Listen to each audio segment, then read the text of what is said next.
চাকরির দাবিতে মঙ্গলবার রাজধানীর আশ্রম চৌমুহনী এলাকায় office of the inspector general of pigeon person director অফিসের সামনে বেকাররা জমায়েত হয়।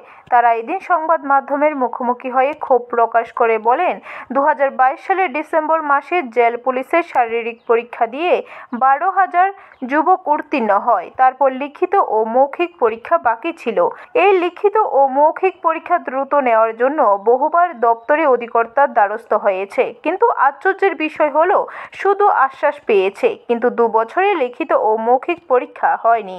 তাই আজ পুনরায় জমায়েত হয়ে সরকারের উদ্দেশ্যে দাবি জানাতে চায় যাতে দ্রুত তাদের লিখিত এবং মৌখিক পরীক্ষা গ্রহণ করা হয়।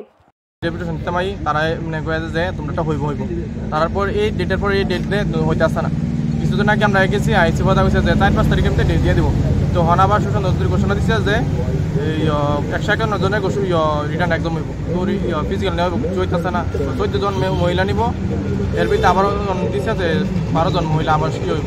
তো তারা যদি ডেটের পর ডেট পিছাই দেয় আমরা তো রিটার্ন মতন হইতো না। আমরা যদি বয়সটা ওপর এই জায়গা তো আমরা পরীক্ষা দিয়ে কি লাভ। ব্যুরো রিপোর্ট, খবর ত্রিপুরা।